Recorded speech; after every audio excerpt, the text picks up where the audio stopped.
Time to paint my Venomthropes. First up, assembly. You can either make 3 zoanthropes, 3 venomthropes, and there's the build for a single neurothrope. For the venomthrope, there are no optional loadouts here. Just assemble the beastie and drop in those long, weird tentacles that always get tangled up on the tabletop. They are very light on the mould lines, so there wasn't even that much prepping to do. After priming them, I started with my Hive Fleet colour scheme. I painted the skin with a layer of Macragge blue base, and then painted the chitin with a nice layer of Zerus purple layer. At this point, the connection on their back between the 2 chitin plates was a lot more distinct than I liked. So I broke out the Mr. Dissolved putty and with a wide but thin brush gently painted the putty into the gap to seal it up.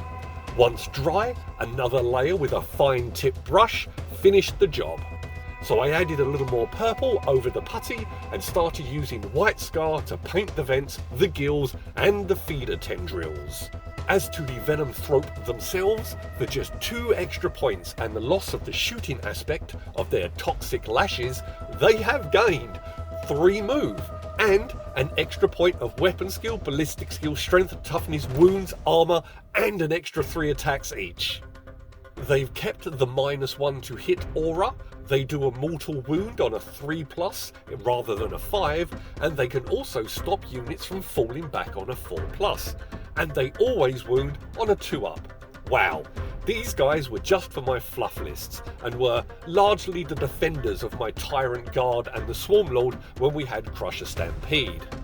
Now they are causing some serious havoc in combat, especially against my Ultramarine opponent. Blocking that fall back and shoot is awesome. Anyways, once the white scar was dry, Nihilic Oxide Technical Paint, which is really thin and so settles nicely in the vents and the gills, making the troughs a more potent hue and the ridges lighter to give it a nice bioluminescent glow.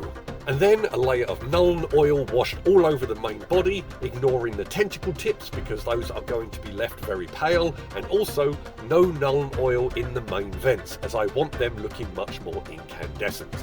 I left them drying on their backs so that the Nuln oil pooled into the overlapping sections of chitin and made those areas darker.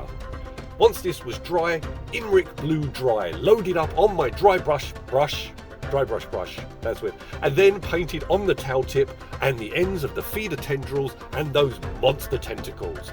By painting it on to get a solid colour, just as it starts to run out, it is in perfect condition to start dry brushing the rest of the limbs, the ribs and the faces, so you're not wasting paint by wiping it off. Then, the same technique using the Ethereum Blue Dry, but more towards the tips for the solid colour, and dry brushing it into the Imric, and then some lighter touches on the rest of the model. And then, onto the carapace, a dry brush of Genestealer Purple. The little streaks of purple I got over the edges onto the white scar perimeter of the vents. Well, a little dry brush of white scar gives the vents a brighter glow and hides these stray bits of purple.